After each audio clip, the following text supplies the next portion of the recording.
Third game of our series in San Antonio. We're joined by the only left-handed relief pitcher on the Rough Riders, Jimmy Reyes. A little bit lonely being the only southpaw coming out of the bullpen, I guess.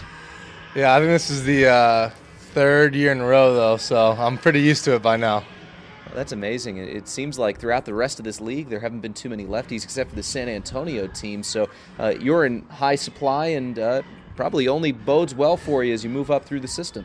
Definitely. I mean, anytime I can get more opportunities to try and get lefties out, the better. I mean, obviously, I think that's what my role would be in the major leagues. So, the more practice I can get, the better. Jimmy, it's a pretty tight-knit group in that bullpen going back for, I think, the last few years. I know you and Rodabaugh and Rowan, everyone seems to get along real well and be a tight group of guys. What's the dynamic like down there? It's fun. We try to keep things loose. We try to, obviously, we're keeping it professional down there as well, but try to keep things loose. It's the bullpen, we're known for being a little quirky to begin with, so we try to keep it loose. We try to, at the same time, stay focused and watch the game, pay attention, help each other out. I think that's one of the biggest things is we're constantly helping each other out, constantly giving each other advice, and it kind of, breeds success. And when you're successful, things are a lot more fun. The on-the-field dynamic as well. The bullpen has been absolutely lights out this season. Everybody has contributed in a very positive way. This is the way I at least envisioned it coming into the year. It seemed like everybody had put up good numbers last year, was very much capable of doing well at this level. I'm sure that hasn't surprised you guys, and it's almost the expectations. Everyone's going to go out there, put a zero up on the scoreboard, and hand it off to the next guy.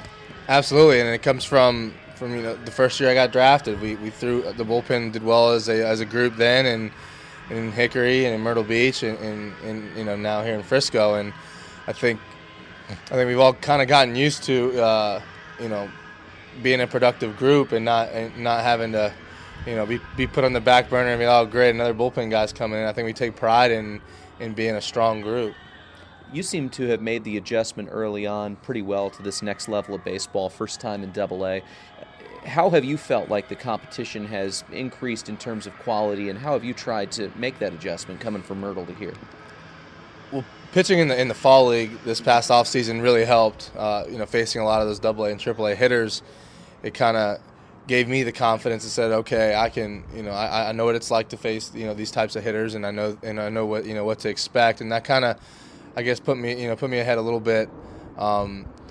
I try to just make pitches. A fastball inside is a fastball inside, and I know that I don't throw 99 miles an hour, but I throw hard enough, and that's all that I need really. So just worry about locating pitches, and obviously these hitters are pretty good at making adjustments. So you adjust when they adjust, and try and keep them off balance. We talked a little earlier about rising up through the system, and boy, you have a great role model for a guy who was really in your spot last year in Joseph Ortiz, a left-hander, a little bit undersized, but look what he's doing up in Arlington, pitching very well in his first big league season.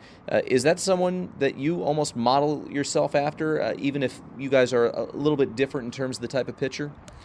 He's always been kind of one level above me, so I've always wanted to know why is he successful? What does he do to be successful? And he's a very good pitcher, and I wasn't surprised at all when he made the team, and I'm not surprised now that he's pitching well.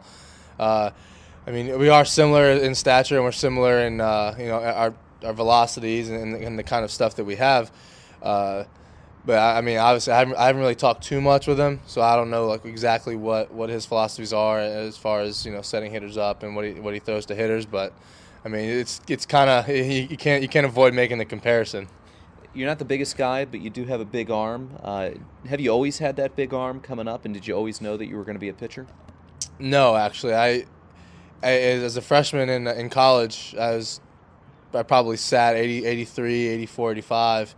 I did a lot of adjusting with my mechanics, and that made a huge difference. Just kind of working with my body and trying to get the most out of my body. Obviously, I don't have a whole lot, so I try to get every inch out of it I can. So that was pretty much the big difference. Is my sophomore year, I gained a little bit of velocity through mechanical changes.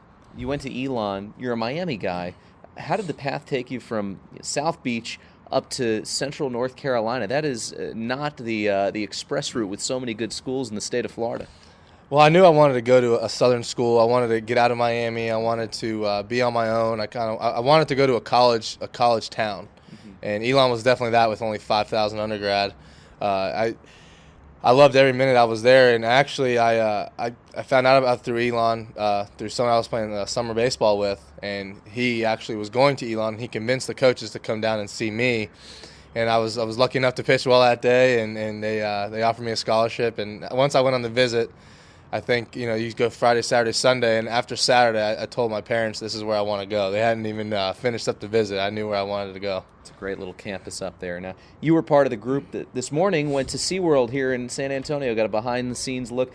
Tell me about that experience and how you and the rest of the guys viewed all that, seeing the killer whales and the dolphins up close. That was awesome. I've swam with the dolphins before, so I've had a little interaction with marine life, but that was pretty awesome, being able to direct the sea lions and tell them, give them commands, and they respond. It's really cool to see all the work that those people put in to get those animals to do that, because that's pretty tough. Well, Jimmy, a great start to the season so far for you. Thanks so much for the time. Thank you. It's Jimmy Reyes. We're back after this right here on the Frisco Rough Riders Baseball Network.